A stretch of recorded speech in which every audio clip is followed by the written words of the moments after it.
ku taala gobolka Tajore ee dalka Djibouti. Wasiirka arrimaha dibadda Djibouti ayaa hore u sheegay in tallaabadan ay Djibouti ku doonayso in lagu qaboojiyo xiisadda ka dhex taagan Soomaaliya iyo Itoobiya oo isku haysta isfahamkii dhinaca badda ee muranka dhaliyay ee Itoobiya ay la gashay Somaliland.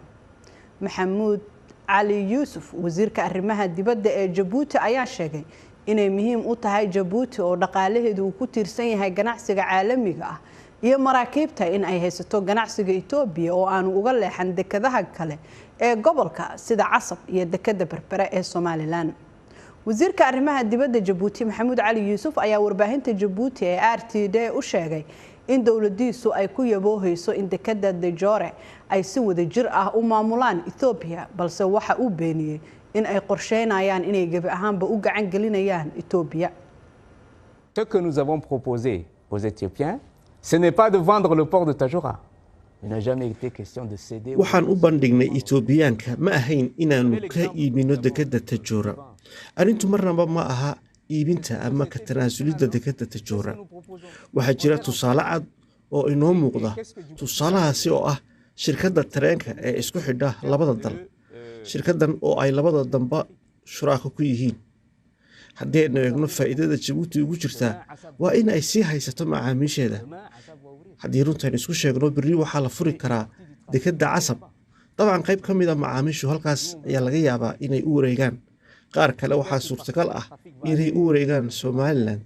marka sida aan ku sii haysan karno macaamiisheena Itoobiya waa inaanu afkaar cusub iyo hanaan cusub la nimaadno.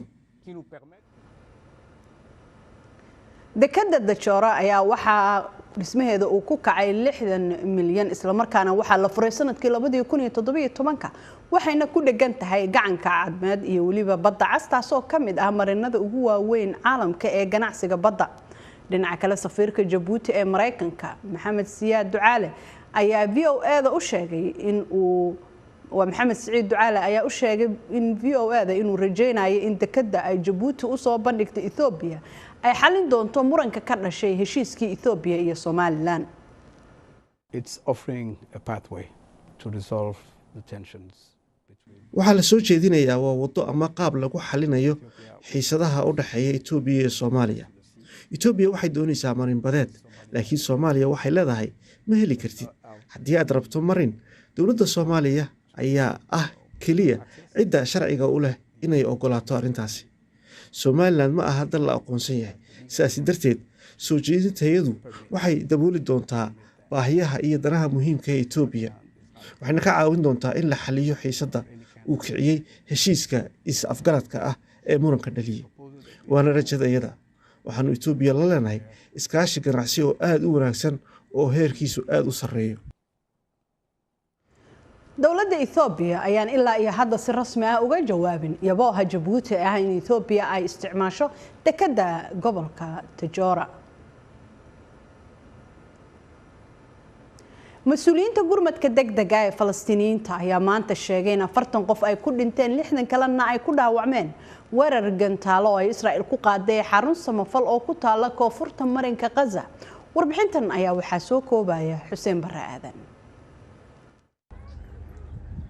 weerarka ayaa ka dhacay xerada Muwaasi oo ku taala galbeedka Khan Yunis, halkaasi oo ay ku sugnaayeen dad badan oo Falastiiniyiin ah oo ka soo barakacay goobo kale oo marinka Gaza ah si ay uga baxsadaan dagaalka u dhaxeeya Israa'iil iyo Xamaas.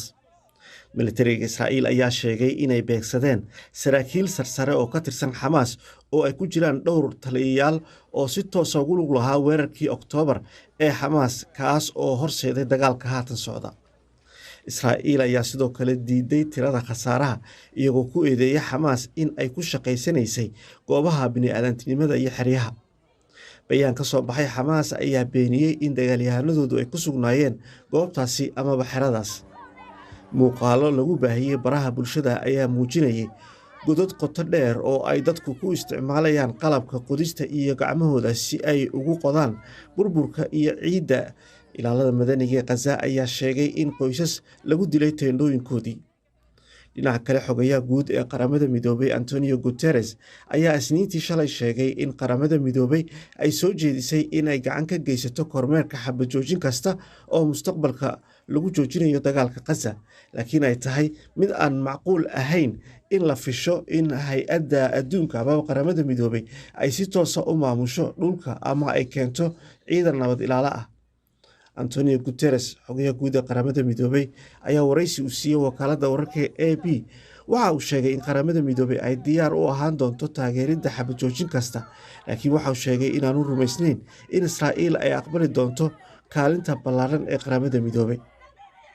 Intii uu socday dagaalka Israa'iil iyo Xamaas ee 11 bilood ee la soo dhaafay, Israa'iil waxay ku eedeysay tiro yar oo shaqaalaha qaramada midoobay ka tirsan inay ku biireen dagaalyahanada Xamaas ee weerarkii 7 Oktoobar ee Israa'iil, kaas oo bilaabay dagaalka. Qaramada midoobay waxay leedahay xafiis militari oo kormeera bariga dhexe oo loo yaqaan UNTSO tan iyo 1948. Ukraine ayaa gobolka Moscow maanta waxay ku qaaday weerarkii ugu weynaa ee ay ku beegsatay caasimadda Ruushka, halkaas oo ay ku dishay ugu yaraan qof dumar ah. Sidoo kalena waxay burburiyeen guryo badan. Sidoo kale waxaa loo weeciyay ku dhawaad 50 duulimaad oo markaasi ku soo degan lahaa garoomada Moscow, kuwaasi oo loo wareejiyay garoomo kale. Ruushka oo ah quwadda ugu weyn dunida ee nukliyeerka ayaa sheegay inuu burburiyay ugu yaraan 20 diyaaradood oo Ukraine ay ku weerartay gobolka Moscow oo ay ku nool yihiin in ka badan 22 milyan oo qof. ugu yaraan hal qof ayaa ku dhintay meel u dhow Moscow sida ay sheegeen mas'uuliyiinta. 3 ka mid ah 4 garoon ee magaalada Moscow ayaa xirnaa in ka badan 6 saacadood, waxaana la weeciyay ku dhawaad 50 duulimaad. Afhayeenka aqalka Kremlinka Dmitry Peskov oo la hadlay warbaahinta wuxuu sheegay in weerarkan ay fuliyeen diyaaradaha aan duuliyaha lahayn uu ah mid kale oo muujinaya dabeecadda dhabta ah ee hoggaanka siyaasadda Ukraine oo uu sheegay inay ka kooban yihiin cadowga Ruushka. Kiev ayaa sheegtay in Ruushka uu 10,000 oo askari u soo diray Ukraine bishii Febraayo 2022 uu habeen hore ku weeraray 46 diyaaradood oo aan duuliye lahayn, kuwaasi oo 38 ka mid ah la burburiyay.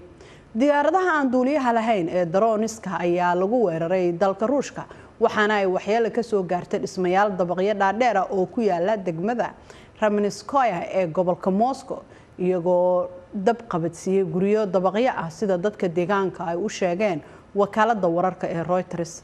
Barasaabka gobolka Moscow Andrei Farabyov ayaa sheegay in haweeney 46 jir ah lagu dilay magaalada Ramenskoye oo 3 qofna ay ku dhaawacmeen. In ka badan 70 diyaaradaha aan duuliyaha lahayn ayaa sidoo kale lagu soo riday gobolka Bryansk ee Ruushka oo 10 kalena lagu soo riday gobollo kale sida ay sheegtay wasaaradda difaaca ee Ruushka. Ma jiro wax khasaare ah oo ka dhashay halkaasi oo la soo wariyay. Moscow iyo Kiev labaduba waxay iibsadaan oo ay hormariyaan diyaaradaha aan duuliyaha lahayn ee droniskan cusub, iyagoo raadinaya habab cusub oo midba kan kale uu ku burburiyo iyadoo la adeegsanayo tiknoolajiyadan.